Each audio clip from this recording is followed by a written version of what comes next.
Mesdames, Messieurs, bonjour. Aujourd'hui, je commence EduPresse par un questionnement. Est-ce que la ville-province de Kinshasa devient-elle un mouroir? Mes invités sur le plateau vont tenter de répondre à cette question. Vous le suivez de partout. Vous faites bien, je m'en vais comme ça, vous le présentez. Méliès Ndelo, cadre UNPC. Bonjour et bienvenue. Bonjour, et je dois préciser, je suis commissaire aux comptes élu à l'UNPC. Mais ce n'est pas la thématique du jour, mais qu'est-ce qui se passe au sein de l'UNPC? Apparemment, il y a à boire, à manger et à vomir là-bas. Je ne dirais pas le contraire parce que lorsqu'on parle de chiffres, c'est binaire, soit c'est 1, soit c'est 0. En tant que commissaire aux comptes, nous sommes là pour certifier et voir la régularité des comptes de l'Union nationale de la presse du Congo. Et à cette qualité, nous avons l'obligation d'avoir toutes les informations afférentes à ce que nous avons comme entrée d'ordre financier de notre structure, l'UNPC à la police. Donc, si je comprends, il y a un détournement. Non, aller droit au but. Je ne parlerai pas du détournement, mais nous sommes juste en train de réclamer qu'il y ait la lumière dans la gestion financière de l'organisation des professionnels de médias. Merci beaucoup, mais ce n'est pas la thématique du jour, mais on va trouver un jour, on va en parler en long et à large. Merci. Amigo Sakasaka, bonjour et bienvenue. Bonjour, Jérès Lumbo et merci beaucoup pour l'invitation. En forme? Oui, en forme. Comment va le pays, selon vous? Le pays va un peu bien. Et la ville-province de Kinshasa? Oui, la ville-province de Kinshasa évolue avec les rythmes de la task force de l'assainissement. On sent que ces jeunes nous apportent un peu du nouveau dans la ville, ce qu'on a vu il y a longtemps, mais question maintenant de pérenniser les efforts. Merci beaucoup, monsieur Ruben Boukassa, un homme à plusieurs casquettes, journaliste, entrepreneur, un monsieur qui fait un peu de tout. Bonjour et bienvenue. Bonjour, Jérès, je ne fais pas de tout. Un peu de tout. Non, je ne fais pas du tout. Je suis entrepreneur et en même temps coordonnateur national au sein de la Confédération des petites et moyennes entreprises. Je suis le coordonnateur national des jeunes entrepreneurs. Comment allez-vous? Je me porte bien. Quand vous regardez la ville-province de Kinshasa, elle se porte comment? La ville se porte... Sur le plan entrepreneurial, sur le plan... Voilà, vous prenez un peu de tout. Ça se porte comment? Ça se porte bien. Nous sommes là pour encourager les bonnes initiatives. Déjà, nous voyons qu'il y a un travail qui est fait dans l'amour et qui nécessite une forme d'encadrement et aussi d'autres visions, d'autres stratégies. Et déjà, comme il y a déjà un pas, nous n'avons qu'à appuyer ce qui est fait. Et puis, voilà, je pense que tout au long de cette émission dont nous sommes invités, nous aurons quand même à apporter notre regard, notre proposition pour que les choses, ce qui est déjà fait, continuent d'avancer parce que c'est déjà un départ. Merci beaucoup, monsieur Ruben Boukassa, monsieur Audrey Gumbala. Voilà, vous êtes expert en communication, journaliste, homme des dieux. Voilà, vous êtes un peu dans beaucoup de choses. Bonjour et bienvenue. Bonjour, je respire. En forme? Très en forme. Quand vous regardez la ville-province de Kinshasa, ça se porte comment? Ben, la ville de Kinshasa, elle se porte bien qu'il y a encore des améliorations, bien qu'il y a encore des choses à faire, mais ça va plutôt pour le mieux. De là où on était hier à ce que nous sommes aujourd'hui, il y a de quoi acclamer. Comme l'a dit mon confrère tantôt, il y a ce merveilleux travail que fait le service national. Mais le point de vue fuse de partout. Il y a d'autres qui disent que le service national, certes, il fait du bon travail sur le terrain, mais il y a un peu de ce que nous appelons excès des ailes, en fait. Bon, je pense que c'est pas vraiment d'excès des ailes. Il y a un moment, nous, Congolais, on a réclamé certaines choses. Maintenant qu'on est en train de recevoir certaines choses que nous avons réclamées, on parle d'excès des ailes. Je dirais pas trop ça. Mais je dirais quand même que nos amis qui ont eu à passer de l'autre côté à Kanyama, qui doivent encore revoir certaines manières de faire. Il y a de quoi arranger. Nous interpellons les généraux pour ça. Mais avec le peuple congolais, à un moment, il faut accepter un peu quelques rigueurs. C'est important. Merci beaucoup, Audrey Ngumbala. Pour vous qui nous suivez, c'est votre magazine EduPresse qui vient de commencer. Une seule thématique à l'ordre du jour, insécurité à Kinshasa, cause et solutions. On va lire quelques articles, quelques médias en ligne. On va lire quelques articles qui vont comme ça nous permettre de poser de questions à nos invités. On commence avec la radio Okapi.net qui titre à sa une « Les jeunes se mobilisent contre l'insécurité en télé à Kinshasa ». Des jeunes de quartier Sikotra, Lokali et Muntele de la commune de l'Antélé ont décidé depuis le jeudi 30 avril de passer la nuit à la Belle Étoile pour dissuader les criminels qui écument leur mulier. On prend Média Congo.net qui titre Kinshasa, montée inquiétante de l'insécurité, des appels à la démission des autorités urbaines. On va lire quelques lignes. La recrudescence de l'insécurité dans la ville de Kinshasa suscite une vive inquiétude au sein de la population et relance les débats sur la responsabilité des autorités en charge de la sécurité. On va prendre encore Média Congo qui titre Insécurité à Kinshasa, la gouvernance sécuritaire est complètement médiocre, dénonce Florimond Mouteba. On va finir avec ces médias en ligne qui titrent Kinshasa, insécurité persistante dans la commune de Makala, encore un jeune tué par balle à domicile. On revient sur ces plateaux pour commencer les débats. Je commence avec Méliès Ndelo. Méliès Ndelo, à la genèse de ma prise de parole, je l'ai dit, j'ai posé une question. Est-ce que la ville-province de Kinshasa devient-elle un mouroir? Parce qu'aujourd'hui, ça devient compliqué de vivre à Kinshasa. L'insécurité que nous vivons aujourd'hui, quelles en sont les causes? Nous sommes arrivés ici comment? Merci beaucoup pour cette pertinente question. Alors, comme tout bon gestionnaire de projet, pour essayer de pallier de façon responsable à une préoccupation, c'est là où on doit commencer, donc définir l'arbre à problème. Ok. Déjà, au premier point, parce que nous sommes suivis de partout, nous sommes EduTV, une télévision éducative, et j'ose croire également que l'émission aura un caractère éducatif, parce que nous devons enseigner et éduquer, donc d'où du latin, educar et conduire vers. Alors, je rentre dans votre question, le problème. Le problème que ceux qui nous suivent doivent noter, et tous ceux qui sont dans les services de sécurité doivent retenir, c'est la question de l'identification des agents de l'ordre. Entre guillemets, on parle du cas sous examen de policiers. J'ai suivi l'article de M. Florimond Mouteba, c'est ça? Alors, si vous voyez les contenus, on parle même de 63 800 agents NU, NP et d'autres même inactifs et fictifs. C'est confondu dans ça. C'est vraiment impressionnant. Comment vous pouvez avoir déjà l'inexactitude au niveau des chiffres? Si vous posez la question à l'administration de la police, est-ce que vous pouvez nous donner, parce que dans l'armée, cela c'est confidentiel, pour raison de sécurité, mais en tant que fonctionnaire de l'État, parce que les policiers sont des fonctionnaires de l'État, ça veut dire, un policier en principe ne peut pas faire le travail de la police sans pour autant que son poste soit budgétairement prévu. Okay. Donc l'État doit s'organiser pour que le poste d'un policier, là où vous voulez recruter, ces postes-là doivent déjà avoir un salaire. On ne sait pas identifier. Être reconnu. On ne sait pas identifier le policier. Ça veut dire un policier doit avoir une commission d'affectation, à défaut un arrêté qui fait de lui policier, agent de l'État. Ce sont des agents de l'État. Mais vous constaterez avec moi qu'il y a des policiers qui mettent la tenue. Si vous posez la question, présentez-vous. Il n'a même pas la carte de la police. Il n'a aucun document. Il n'a que la tenue et chose grave, détenteur d'une arme. Si on ne sait pas déjà identifier les éléments de la police, il y aura toujours insécurité. Je vais aller plus loin. Il y a la question de l'identification des armes. Au-delà d'identifier la personne, on identifie également la personne qui porte l'arme. On identifie l'arme portée par la personne. Ok.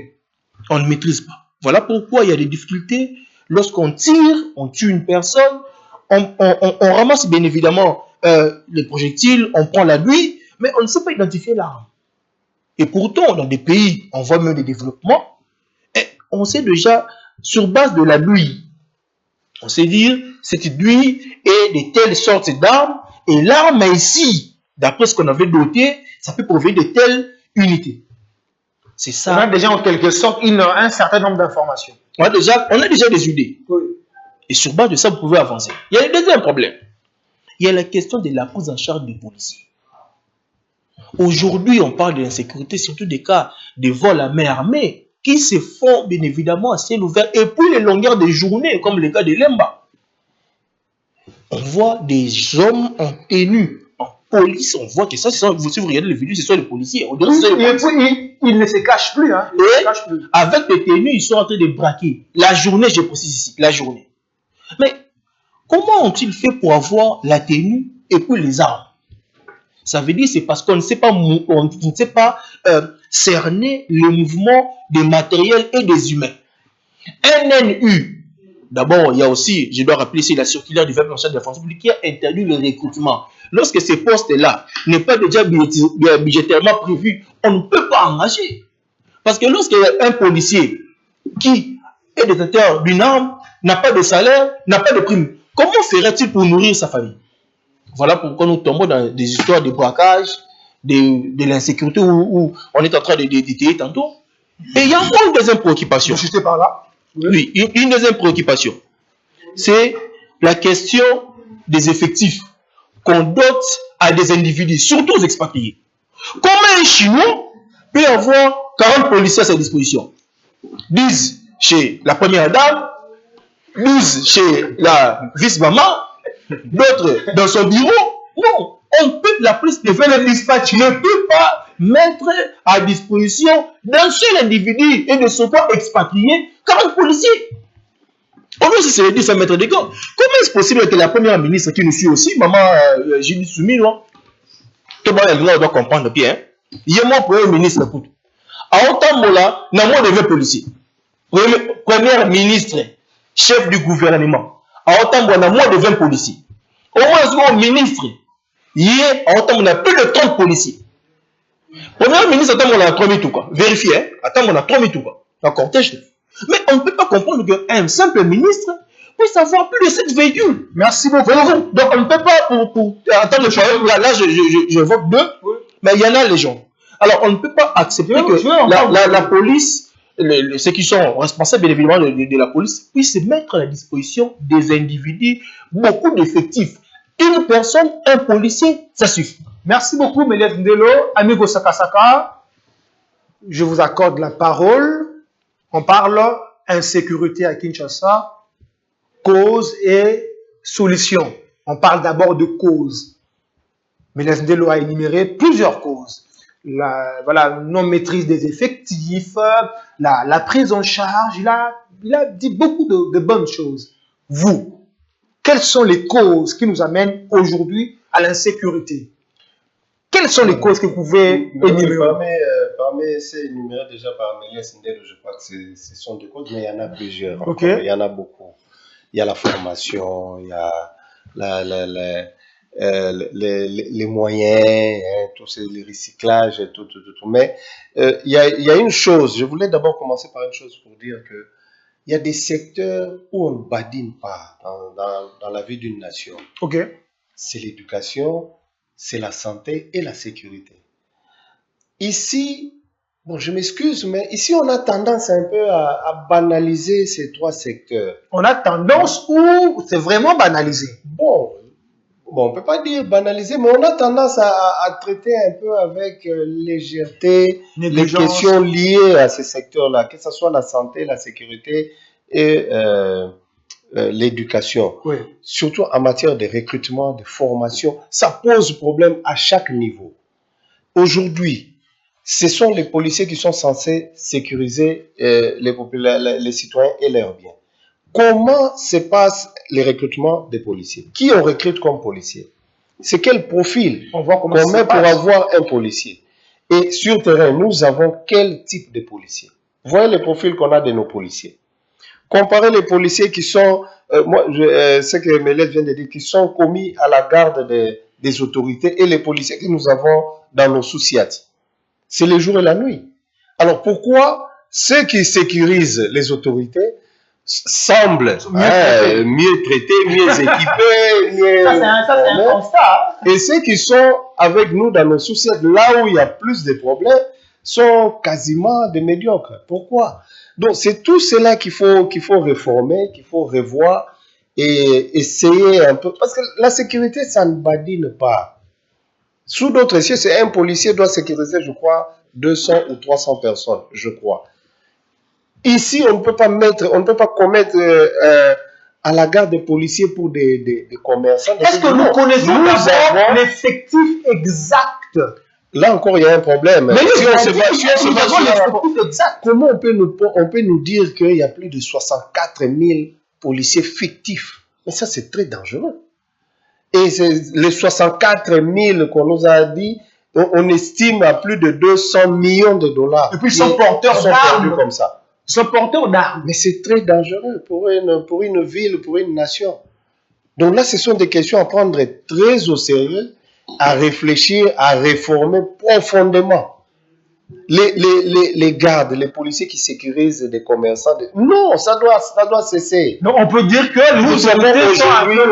nous avons aujourd'hui des services de gardiennage où on a même élargi leurs compétences, ils font même de la protection rapprochée. Mais c'est affecter, demander à ces gens qui ont besoin de sécurité de s'adresser à ces maisons de gardiennage. De toute façon, dès qu'il y a un problème, la police vient toujours intervenir, vient appuyer ces agents de gardiennage. Alors pourquoi mettre à disposition 10, 20, 30 policiers auprès d'un opérateur économique ou je ne sais pas moi qui? Non, c'est des choses qu'on doit vraiment revoir, même auprès de nos autorités.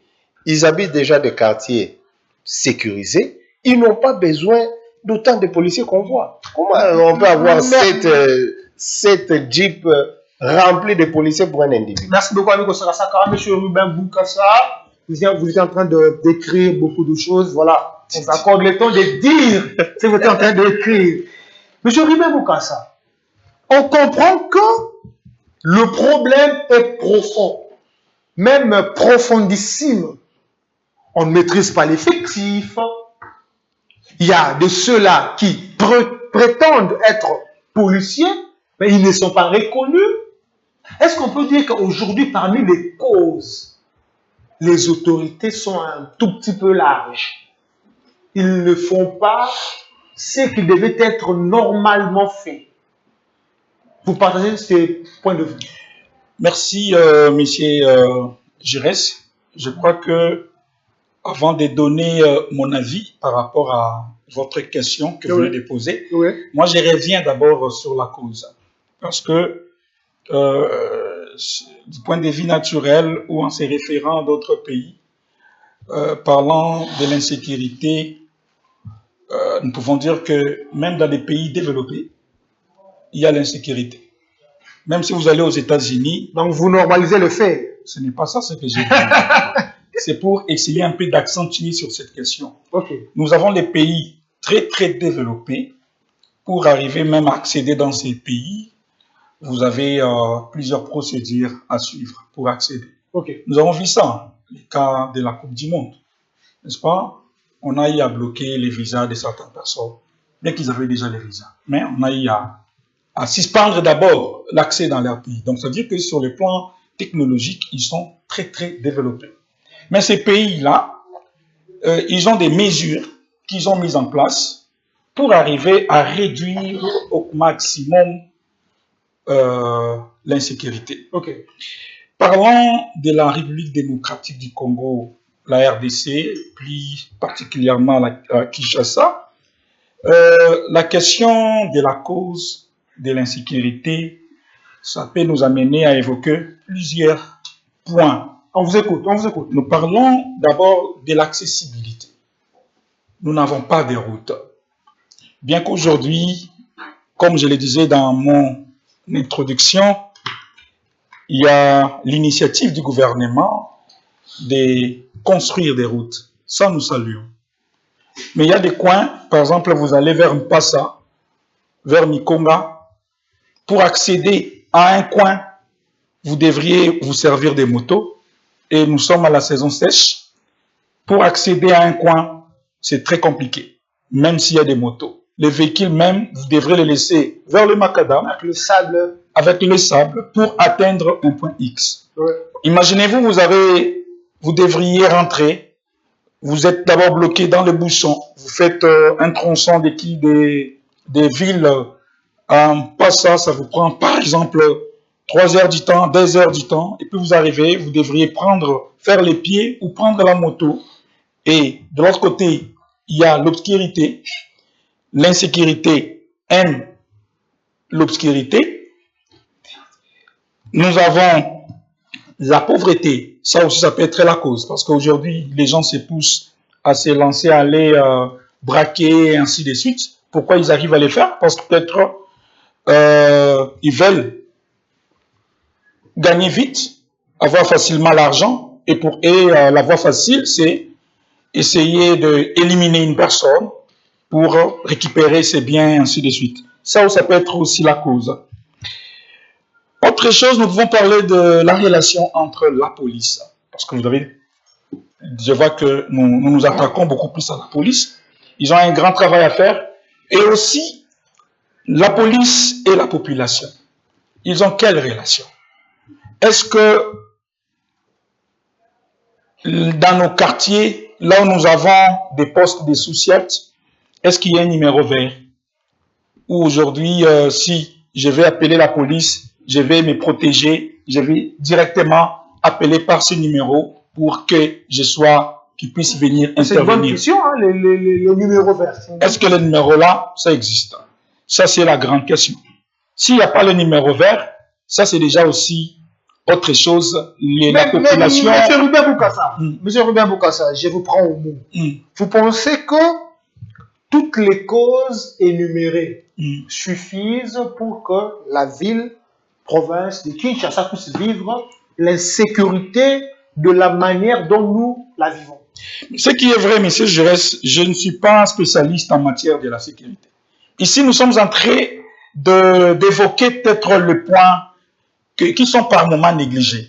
Et je venais de vous le dire, parce que pourquoi vous avez dit que j'ai voulu minimiser l'insécurité? Non.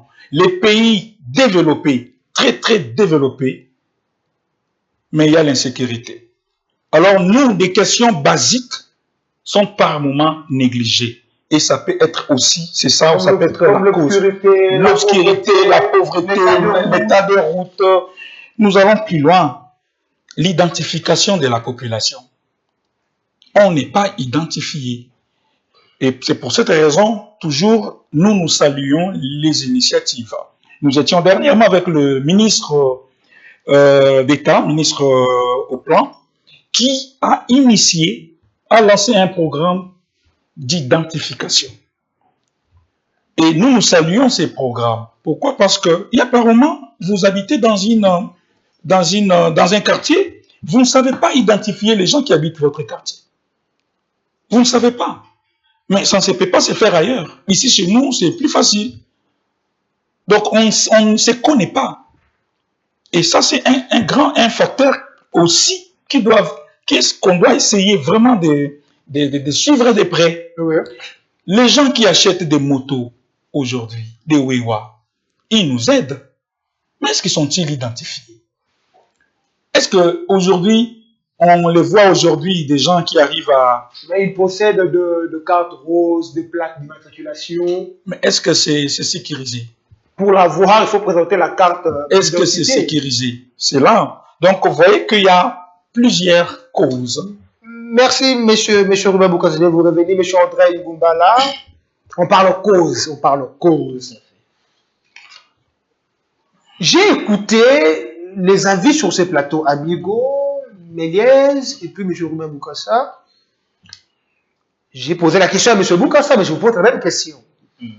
Est-ce que la pauvreté, l'obscurité, l'état de route, les autorités ne maîtrisent pas l'effectif exact des policiers? Est-ce que toutes ces raisons suffisent pour que nous puissions vivre l'insécurité de la manière dont nous la vivons à Kinshasa? En tout cas, ce sont des raisons qui tiennent fondamentalement surtout. Ok. On ne peut quand même pas dire que ce soit ces raisons-là qui font à ce qu'il y ait cette intensité de l'insécurité, mais il faut noter que ce sont des raisons qui tiennent. Parce que aujourd'hui, lorsque quelqu'un décide de prendre les armes et d'attaquer son concitoyen, c'est qu'il est en manque de quelque chose qu'il a apprécié chez l'autre. Ok. Il ne peut pas le faire en vain.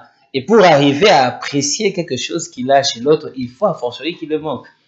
Alors, quand vous voyez par exemple des gens braquer, je sais pas moi, un cambiste, braquer quelqu'un qui est en train de faire tout ça, vous comprenez qu'il est en train de chercher le gain que ces derniers possèdent. Quand vous voyez par exemple un enfant dans le quartier qui d'un bon matin il se lève, il prend une machette et il commence à faire des choses dans le quartier, vous comprenez qu'il en manque de quelque chose. Donc, l'absence des éléments, je ne vais pas dire social ou sociaux, passez-moi l'expression, fait à ce qu'on parle réellement de l'insécurité. Ça, c'est un point très capital. De l'autre côté, c'est ce que le confrère a évoqué, il y a cette mauvaise organisation dans les chefs de la police de la RDC. Ça, c'est très capital. En son temps, ceux qui ont grandi à l'époque, on avait des histoires telles que il y avait des chefs de rue, des chefs de quartier. Ils existent encore. Ouais. Ça existe. Ben, ils n'ont plus le même pouvoir qu'ils avaient avant. À l'époque, on savait que lorsqu'il y a une famille qui aménage dans le quartier, on savait s'ils étaient à combien, d'où ils venaient, qui sont-ils. Le chef de quartier était capable de vous retracer les personnes qui sont venues. Et enregistrer. Mais aujourd'hui, on n'en a plus. On ne sait même pas celui qui vient là, s'il vient de quelle commune, il était qui là-bas, il fait quoi ici. La commune pour quelle raison? Pour quelle raison? Il y a ce fait. Il y a le fait, ça je parle du côté de l'administration, le pouvoir rural, le pouvoir qui régit les communes, mais il y a aussi de l'autre côté les policiers. Comment vous pouvez prendre ceux qui sont en passe à vouloir donner, je sais pas, un seul suicide qui a par exemple 4-5 policiers, et il faudrait encore parler des types d'armes qu'ils possèdent. Les confrères a parlé qu'ils ont des armes, mais quelles sont ces armes parfois? Des armes qui n'ont pas de poignée, des armes qui, lorsque vous tirez une balle, ça chauffe, des armes compliquées. Il y a cette responsabilité du gouvernement congolais qui doit bien équiper la police, qui doit bien faire la suivi de la police, du point de vue personnel, du point de vue équipement, et surtout, du point de vue recrutement. Vous allez continuer, mesdames, messieurs, l'émission est en direct, ne nous appelez pas. Il faut écrire, nous allons lire vos messages, le numéro c'est 081 99 67 795 81 99 67 795. Ne nous appelez pas parce que nous serons dans l'impossibilité de prendre l'appel, mais écrivez vos questions, on va poser vos questions. Audrey Moumbala, il y a une question qui vient de tomber, on nous suit depuis Goma. La question c'est en lingala. Je vais poser la question en lingala. Biso awa soki tokomi butu eza pasi poto bima pour l'insécurité. Bon, on sait dans quelles conditions ils sont. Ils sont toujours en RDC. Certes, on parle à Kinshasa, mais ils sont en RDC. Donc, on comprend que le problème n'est pas seulement à Kinshasa. Tout à fait. Le problème prend pratiquement toutes les provinces. Vous continuez dans votre question. Écrivez vos questions. On va poser des questions. Ça, c'est encore très capital. Oui. Là, on parle réellement de l'insécurité. C'est pire, même. Parce que là où il y a la rébellion, il y a la terreur. Ça, c'est le haut niveau de l'insécurité. Donc, on peut dire aujourd'hui que ce que nous vivons, c'est un tout petit peu l'irresponsabilité des autorités. En tout cas, il faut qu'on soit... Le mot est fort. Il faut qu'on soit quand même à un certain niveau. Il faut quand même qu'on se le dise. Il y a vraiment, je dirais même à 51% d'irresponsabilité de notre gouvernement. Parce que moi, j'ai toujours réfléchi. Je le réfléchis comme ça. Je me dis d'abord, comment se fait le processus de recrutement des policiers? Ça revient plusieurs fois sur ce plateau. C'est la base. Parce qu'on va dans l'appui. Pourquoi ne pas le profil? Pourquoi ne pas les recruter dans les universités majeurs, c'est fini. J'ai été buté à un problème. Un jour, je suis allé à Lufumu, là, je suis allé au service de la police scientifique. Waouh! On parle de police scientifique. Il n'y avait même pas d'ordinateur dans le bureau. Il n'y avait même pas d'ordinateur. Des vieilles photos placardées dans le mur, une vieille table avec, je sais pas moi, une natte, des jacuzzi et tout ça. Ça, c'est quel équipement d'une police scientifique? Comment ils vont retracer des crimes? Comment ils peuvent faire bien leur travail? Alors, comment ils ne sont pas si bien équipés? Faites un tour au camp Lofungula. Passez le long de la rue Mouchi.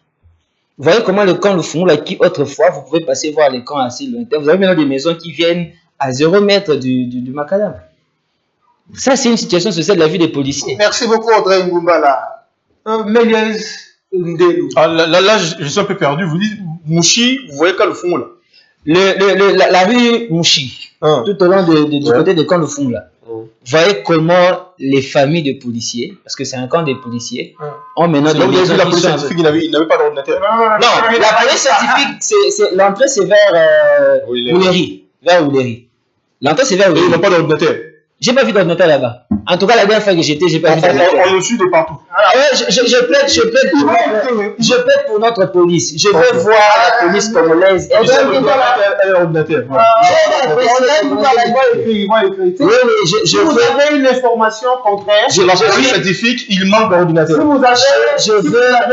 si vous permettez, Audrey Ngumbala. C'est ce que M. André vient de dire ici. S'il vous plaît, je veux une police très bien équipée. En matériel comme en ordinateur. S'il vous plaît. Plus que ça, l'ordinateur ne suffit pas. Souffrez que je lance mon appel. Voilà.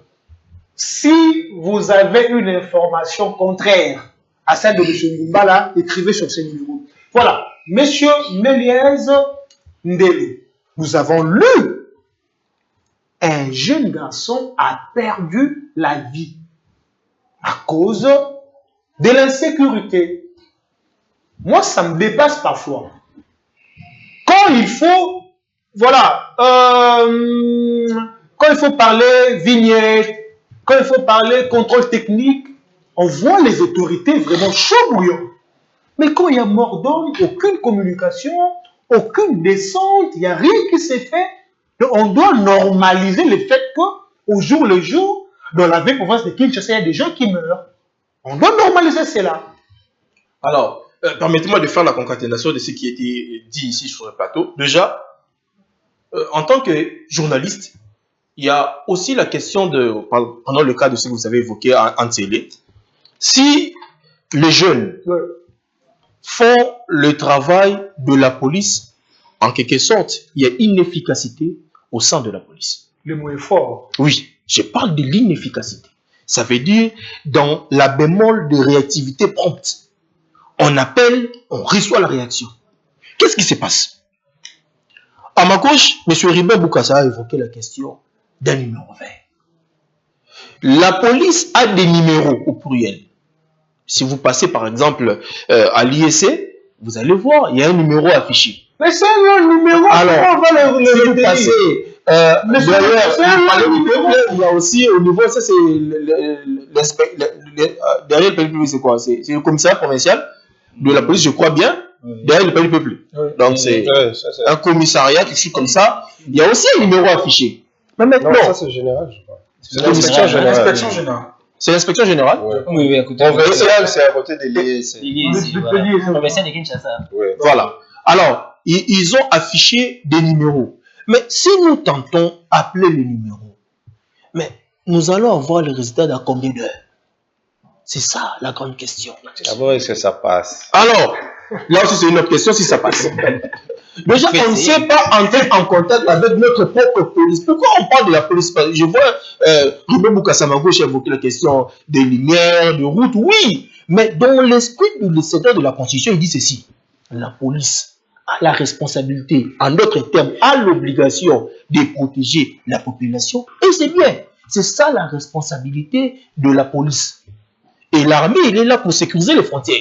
L'armée n'est pas là pour faire le communiqué. Non, c'est pour sécuriser les frontières. La police protège moi et mes biens. Chacun fait son travail. Ça veut dire que dans les 24 heures de la journée, je suis libre de circuler avec mes bijoux, je suis libre de marcher avec mes téléphones, en train de parler, je suis libre de circuler avec de l'argent. Mais maintenant, vous avez évoqué une très bonne question. Il y a même des cas de tuerie. Il y a ce qu'on appelle la police de proximité. Oui. La police de proximité est là pour réagir de façon immédiate à tout appel des citoyens. Mais arriver, constater, j'ose croire que nous circulons les quartiers de Kinshasa, vous verrez dans ce qu'on appelle guichet, les sous-siètes. Les sous-siètes est transformé en autre chose. Les sous-siètes aujourd'hui s'est transformé en parking, sous-siètes transformé en hôtel, parce que... Oui. Avez-vous des preuves? Je suis à Super Limba. Ok. Là où vous verrez un sous-siète tourner derrière, vous verrez... Ça, c'est fort, ça. Ça, c'est une information. C'est une information. Je vais donner la droite. Super Limba, vous verrez, là où on devait courir pour avoir la sécurité, lorsque vous venez, vous trouvez le policier il est distrait. Il est emporté. Ça, c'est terrible. Il y a la question, bien évidemment, des dotations. La tenue, les munitions, il y a aussi les armes. Voilà. Et pour aller encore plus loin, il y a la question même de l'accompagnement en termes de locomotives. Aujourd'hui, on a le Kabasseli. Juste, si vous essayez de comparer le nombre de Kabasseli, hein, c'est ce qu'on appelle communément dans le bus, pour les personnes de la police sont communément appelés Kabasseli, le nombre qu'on avait commandé et le nombre reçu et le nombre sur terre, vous voyez qu'il y aura des écarts. Il y a un problème d'entretien. Il y a même d'autres Kabasseli qui ont été vendus d'une autre façon à crédit, avec des pancartes à limiter. Donc, on parle sur base de tangible. Donc, déjà, les policiers ont un moyen de déplacement pour venir agir à chaque fois que nous, citoyens, nous faisons appel à eux. Il y aura toujours insécurité. Je prends encore le cas. On est toujours proche. Nous sommes en train de saisir à la police justement parce que aujourd'hui, on a l'opportunité d'avoir un juriste. Hein, ne nous appelez pas. Ne nous appelez pas. Partout dans le monde. Monsieur Jacquemin Chaban devait prendre le temps de faire aussi appel à nous, journalistes, parce que nous sommes les historiens du présent, qu'on lui explique. Avant vous, il y avait aussi des gens. Mais c'est quoi le problème en réalité? Ne restez pas bureaucrate, soyez sur le terrain. Qu'est-ce qui se passe? Nous avons aussi un problème de civisme, mais dans les chefs de la police. Et pourtant, la police, en quelque sorte, il est là au-delà de sécuriser, mais il est là aussi pour prêcher par le civisme, les bonnes manières. On ne peut pas avoir des policiers qui, aussi pendant les heures de service, ils sont en train de prendre du chanvre, en train de fumer, en train de boire aussi les histoires ici, les chupas, si c'est quoi, les autres, voilà. Vous voyez? Donc, en quelque sorte, ceux qui devraient nous rappeler à l'ordre, nous rappeler à la discipline, eux-mêmes ne sont pas demandés. Moi, si je vais chuter en parlant aussi de la question de la formation, nos policiers doivent être formés. Merci beaucoup, Mélas Delo. Amigo Sakasaka. Oui. Aujourd'hui, c'est un peu comme le général l'avait dit l'autre fois. Les bureaux, on doit les appeler comme ça, hein, les bureaux de policiers, les sous-siètes, ils sont plus concentrés à surveiller les véhicules, à être distraits par autre chose. On lui est place d'aller défendre la population. C'est que Mélie ça dit. Bon, les propos tenus en race que au moins, vous allez réagir. Au moins, je suis... bon, c'est vrai, on condamne un peu les policiers avec cette histoire des parkings, mais laissez-moi vous dire, oui, on veut bien. Une police, c'est pas un parking. Dynamique, mais c'est bien dit. Les missions de la police, c'est quoi? Protéger les citoyens et leurs biens.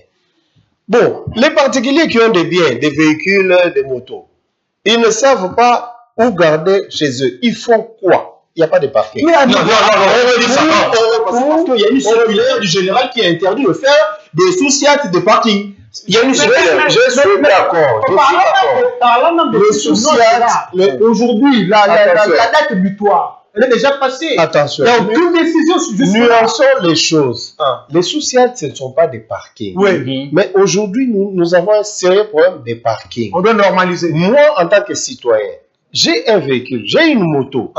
Je ne sais pas garder chez moi. Et la police est censée me protéger, moi, et mes biens. Non, là c'est erroné. Si je me rends à la police, Vous ne pouvez je pas demande, attendez, Laissez qu'il finisse. lorsque j'ai mon bien, je vais déposer à la police l'interdiction de je vais au commissariat, je demande au commandant, j'ai un bien que je ne sais pas garder chez moi. Est-ce que vous pouvez m'aider à sécuriser ces biens? Si le commandant me dit, ok, tu peux le mettre ici momentanément, comme tu viens récupérer demain. Non, là vous êtes dans le parking, ça c'est pas la sécurité du bien. Je suis très bien dans les sujets. Je dis bien. La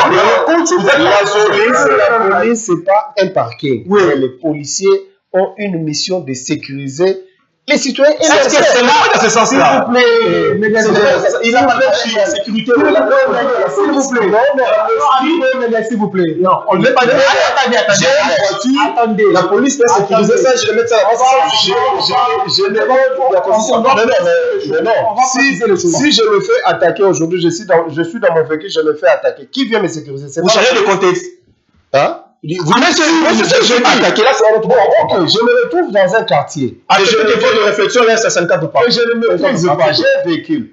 Je dois passer peut-être nuit à nuit. Je ne peux pas regarder mon véhicule près d'un commissariat de police. Attendez, s'il vous plaît. Amigo et Méliès, les gens qui nous suivent doivent comprendre ce que nous sommes en train de dire.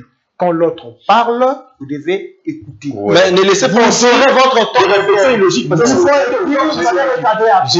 J'ai dit ceci. Attendez, je vous pose une question. On va relancer le débat. Ok. On va relancer les Nous débats. en croyons qu'il va rester là. S'il vous plaît, évitez des attaques personnelles. Évitez ça. Amigo Sakasaka, est-ce que le fait que le policier garde les véhicules de particuliers, ça les empêche d'aller à la rescousse de la population lorsqu'il y a crépitement de balles? Non. Parce qu'on voit ça, il y a crépitement à quelques mètres, mais il n'y a aucun policier qui sort Non, pour venir défendre. cela ne peut pas Ça fait empêcher. chaud. Cela ne peut pas empêcher. Déjà un commissariat de la police, et déjà par l'image, elle est dissuasive. Voilà. Vous voyez, on ne peut pas s'hasarder n'importe comment, n'importe qui peut venir comme ça, prendre quelque chose ou casser ou je ne sais pas moi poser un acte sur un commissariat de la police. Déjà, rien qu'avoir ce commissariat-là, elle est déjà dissuasive. Donc, c'est-à-dire, un policier peut même se déplacer, laissant même ces biens-là, à 90%, à son retour, il trouvera les biens intacts. Si on se réfère à Ça, c'est dans la forme, mais dans le fond, oui, dans la forme. Mais dans le fond aussi, c'est comme ça. Toi, tu ne peux pas t'hasarder comme ça dans un commissariat de police, aller vandaliser, à moins que vous soyez en groupe ou vous soyez vraiment fou ou malade. Mais le vrai problème, c'est quoi? Le vrai problème, c'est nous voulons quel type de profil de policier aujourd'hui? Nous avons d'abord besoin de quel profil d'un policier aujourd'hui en RDC pour sécuriser la population. On doit commencer par là. Et je crois que Méliès a interpellé les VPM aujourd'hui. Commençons d'abord par là. C'est quel profil de policier que nous devons avoir? Et ce policier doit être équipé comment? Aura besoin de quoi pour faire correctement son travail? Est-ce que c'est logique d'avoir un policier nouvelle unité? Non. On ne peut pas avoir un policier nouvelle unité. Comment? Parce qu'il passe par une formation. C'est des gens qu'on recrute, qu'on forme, on écarte ceux qui ne sont pas performants. On sélectionne les meilleurs et puis on les place directement. Mais merci. On ne peut pas avoir une réaction rapide parce que ceux qui nous suivent doivent me retenir ceci. 3 secondes. Les parkings, c'est strictement interdit. Je demande à tous ceux qui nous suivent de ne pas consigner un commissariat. C'est une circulaire qui est en vigueur. Il est strictement interdit de laisser à charge d'un policier la garde de véhicule parce que la circulaire est en Je vous donne un cas au croisement Kimonza Matete. Pour ceux qui habitent Kalamou, on a brûlé les véhicules qui se trouvaient devant ces sous-siècles-là. Ouais. Voilà, c'est à charge de qui? C'est à charge des personnes. Ouais. Justement parce qu'il y a une circulaire qui interdit bien évidemment de faire consigner. Il y a un autre problème, bien évidemment, il y a un autre problème. La question aussi de la dénonciation. En principe, chaque sous-siècle un commissariat provincial ou commissariat urbain devrait avoir une boîte à 6 gestions qui permettront en effet aux citoyens de la municipalité de venir déposer les dénonciations. Je peux avoir une personne que je connais que c'est monsieur, c'est un criminel, c'est un voleur. Je crie discrètement, je viens juste déposer sans pour autant... Merci beaucoup, merci. La population va également... On parlera de solutions. Voilà, monsieur Ruben Boukassa. Ruben Boukassa, je suis avec vous. J'ai posé la question à Amigo, mais je vous pose aussi la même question. Les policiers sont concentrés en train de surveiller les véhicules de particuliers ou soit à regarder des choses compliquées, ils sont embrouillés. Distraits. Là-bas, il y a crépitement de balles. Même pas un policier pour venir un peu titiller ou soit faire peur. Non, ils ne sortent pas. Les cambrioleurs arrivent, ils tirent à balles réelles, ils prennent ce qu'ils peuvent prendre, ils partent. Il n'y a rien qui s'est fait après. Tout ça là, c'est vraiment les autorités. Les policiers en question n'ont pas d'armes pour répliquer. Où en sont-nous? Tokomi wapi? Eliazar Tambou. Toza wapi? Monsieur Gérès, j'ai vraiment assisté à un débat contradictoire entre... C'est normal, mais c'est pas houleux. Hein. Mais je vais répondre directement à votre question. Merci. C'est la question d'éthique. Et nous pouvons aussi dire la formation de ces policiers qu'on met à la disposition de la population. Est-ce que ces policiers ont l'éthique du travail? Pourquoi on les a mis là? Tout au long, j'ai suivi M. Sakasaka disant que nous devrions savoir où nous devrions garder ou parquer nos véhicules ou nos motos. Mais oui, mais j'aimerais quand même aborder cette question parce que c'est aussi une question de distraction pour nos policiers. Okay. Pourquoi je l'ai dit? Parce que même ce qu'a dit, mais et effectivement, parce que je prends peut-être le mot de M. Sakasaka, c'est une question qu'il pose, disant bon, ceux qui baboyi bisoto bombami tout cannabis wapi. Ça c'est encore une autre question. Parce que c'est la sécurité, bien évidemment, mais aussi c'est une question de l'entrepreneuriat. Dans d'autres cieux, il y a des parkings publics, n'est-ce pas? Mais ici, chez nous, pour avoir des espaces bien aménagés, on n'a pas encore cette vision. Les entrepreneurs sont censés travailler dans ce sens-là, solliciter des espaces publics, bien qu'on sait qu'on n'en a pas. Il y a des coins qui sont déjà, il n'y a pas de coins, il n'y a pas des espaces dédiés pour ça. Donc vous êtes par exemple à Beaumarchais. L'hôtel de ville, il travaille. Les ministres provinciaux. Les ministres provinciaux travaillent dans ce sens-là. Mais du moins, nous pouvons vraiment penser à instaurer les résultats. Instaurer, un travail de initié avant d'être fait. Alors, ça c'est une parenthèse que je ferme. Donc, nous pouvons pousser. Et même les entrepreneurs pourront peut-être porter des projets allant dans ce sens-là. Revenez maintenant à ma question. Alors, revenant sur ta question, les policiers, tenant compte de ces circulaires, nous ne pouvons qu'appuyer. Je vous rappelle... Mais la date butoir est déjà passée. Je vous rappelle qu'est-ce qui m'est arrivé une fois. J'étais à Massina. Je suis passé avec le véhicule.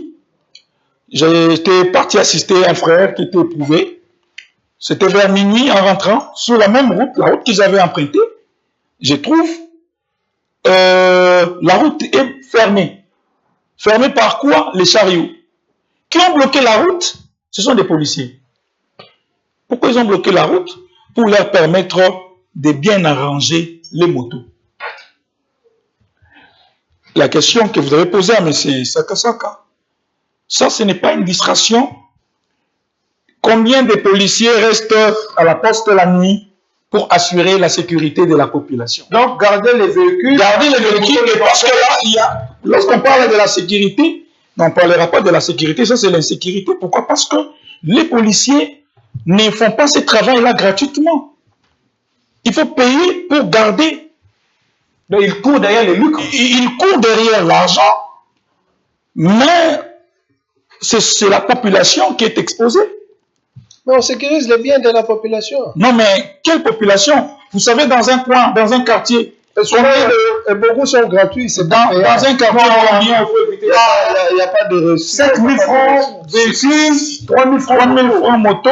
Et imaginez-vous, le versement, je connais quelque chose. Et le versement que les chefs de poste là, chaque nuitée, vous savez c'est combien? C'est pas exigé. C'est exigé, c'est obligatoire, vous ne pouvez pas venir déposer ou laisser. Les policiers gardent les véhicules d'une manière. La police n'exige rien, elle apporte seulement sa protection. Revenons à notre sujet, en parlant de l'insécurité, il y a d'autres questions qu'on pouvait aussi aborder, parlant de la lumière, mais aussi des éclairages publics, mais avec des caméras de surveillance incorporées, qu'on n'en a pas beaucoup. Je me rappelle, il y a une période où à l'époque où on avait quand même, il y avait un projet dans ce sens-là. Pourquoi vous êtes comme ça? Bon, je ne sais pas. Monsieur Bilès, il peut encore. Mais pourquoi apparemment il y a la boulimie. Apparemment, non, une caméra incorporée parce qu'il y a des on avait. Il y a des projets comme ça. Public avec caméra incorporée. Ah, ok, voilà. Oui, éclairage public avec caméra incorporée. Voilà. Conseil, continue. Donc, du coup, c'est aussi ça. Nous pouvons aborder, je peux évoquer cela en sens des problèmes que nous avons, parce qu'on n'a pas, d'abord, ça, c'est pas prévu jusque-là. Nous avons des éclairages publics qui aujourd'hui, nous voyons, vous allez vers Matete, vous voyez qu'il y a des lampadaires installés, mais est-ce qu'il y a ces dispositifs mis en place tout en commandant déjà ces outils? Merci. Est-ce qu'on a pensé à ça? Monsieur Boukassa, Monsieur Ngumbala. Merci. Monsieur Ngumbala. Il était temps quand même. Monsieur Ngumbala, est-ce que le fait que les policiers restent dans des postes de police pour garder les véhicules, c'est le fait de se comporter de cette manière-là les empêche pour qu'ils viennent à la rescousse de la population en cas de détresse, en cas de situation compliquée? Mais déjà, c'est non. Comment on peut penser que le fait de faire ça peut leur empêcher de faire l'autre? Mais le général l'avait dit une fois. Le général l'avait dit devant caméra. Je n'aimerais pas me poser une question générale. Celui qui est en train de contrôler ces éléments, il en sait certainement un peu, disons, plus que moi. Mais il faut partir sur ce que M. Sagasaga a dit ici. La police est là pour sécuriser la population et c'est bien. Si nous venons consigner nos véhicules, c'est aussi pour la sécurité. Oui. Parce qu'on a des parcelles de fois qui manquent de parking, on a un problème de parking public. Mais déjà, limité, il y a des parcelles qui manquent. Allons-y petit à petit. En cas de violation de la police. Si le général est arrivé à ce niveau-là, c'est parce qu'il y a eu un niveau où certains véhicules sont restés quasi morts dans des soucis, dans des postes de police. Okay. Et ça devenait insupportable. Je pense, si j'ai encore bonne mémoire, ce qui s'est passé, il y a un souci au niveau des échangeurs, là, le parking était tellement fort. Même à Yolo aussi. Voilà. Alors, à ce niveau-là, ça devenait insupportable. On n'arrivait pas à déguerpir des véhicules, il fallait avoir des mesures. Mais lorsque, par exemple, vous venez avec votre véhicule tel que vous êtes là, M. Gérès, vous amenez votre véhicule, vous laissez pour une nuit, et le lendemain, vous allez le récupérer pour sortir, aller au boulot. Où est le mal? C'est la police qui sécurise votre véhicule. En quoi est-ce mauvais? Consigner pour une nuit, consigner pour une heure, où est le problème? On sécurise la population. Parce que lorsque vous venez d'arriver sur le véhicule, vous avez l'obligation. Ça, c'est l'illégalité. Vous aurez le temps. Non, écoutez, il faut C'est la sécurité du gouverneur. On est la population. Je suis la population. Si j'ai un véhicule, je me fais voler. Même le général ne sera pas d'accord que je me fasse voler. Parce qu'il a la responsabilité de me sécuriser. Non, pas de attendez, lorsque le général émet cet avis, c'est une circulaire. Nous avons aussi la responsabilité en tant que nous, population, d'alerter l'excellence pour lui dire, voici excellence, ce que nous sommes en train de vivre. Continuez. Si vous pouvez, revoir. Excellence ou pas, c'est une autorité. Si il peut je sais, c'est sa nature. Ne le faisez pas. Allons-y un peu plus loin.